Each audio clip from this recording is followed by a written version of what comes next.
नमस्ते, म चिरञ्जीवी दाल होइन, म टी मास्टर रहेछु अहिले। अनि म चाहिँ अब थर्ड जेनेरेसन हो चियामा। मेरो हजुरबुवाले गार्डन स्टार्ट गर्नुभएको, बुवाले पनि कन्टिन्यू गर्नुभयो। अनि म चाहिँ इलाममा दुईवटा टी इन्डस्ट्री पनि चलाउँछु। अनि यो चाहिँ बालुवाटारमा हामीले टी कल्चर ग्रो होस् भनेर खोलेको चिया पसल। हामीले चियापान भनेर राखेको छौँ, यो टी सेरोमनी लाइक होइन। अनि हामीहरू चाहिँ नेपालमा भएका हाम्रोमा प्रड्युस भएका अनि अरू उद्योगहरूमा प्रड्युस भएका पनि राम्रा चियाहरू चाहिँ यो बालुवाटारमा हामी खुवाउने अनि बेच्ने काम गर्छौँ। अब टी हाउसहरू डिफ्रेन्ट डिफ्रेन्ट लोकेसनमा एरियामा खुल्दै जानुपर्छ। पहिला त चियाको कल्चरै विकास हुनु पऱ्यो होइन, निर्यात गर्नु पऱ्यो उत्पादन भएको वस्तुलाई। अनि यङ इन्टरप्रिनरहरू टी मार्केटिङ, टी चियामा काम गर्ने जनशक्तिको ठुलो खाँचो छ, त्यो फुलफिल हुनु पऱ्यो।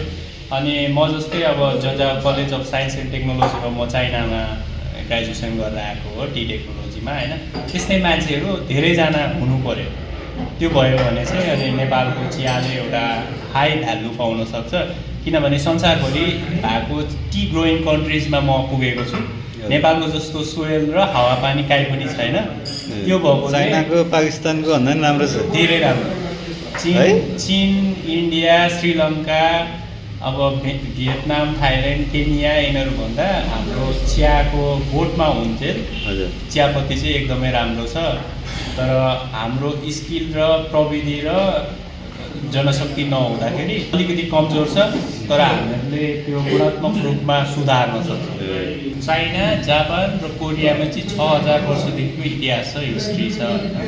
अनि उनीहरूको एक्टिभिटिज पनि एकदमै धेरै छ। टी ब्लेन्डिङदेखि लिएर नयाँ नयाँ चिया बनाउने अनि एरोमेटिक टीहरू बनाउने एकदमै धेरै उनीहरू त्यस्तो खालको चियाहरू युज गर्छ।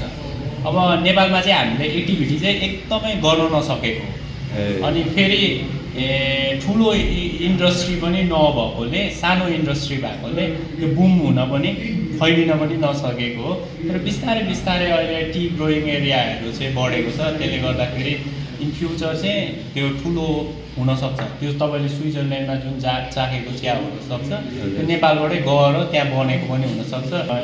एउटा चिया उत्पादन गर्नेले उत्पादन गरिराख्नु भएको छ, तर बजारमा भोल्युम नपुग्दा पनि त्यो चिया चाहिँ प्याकेजिङ र ब्रान्डिङ हुन सकेको छैन। त्यो कारणले पनि हामी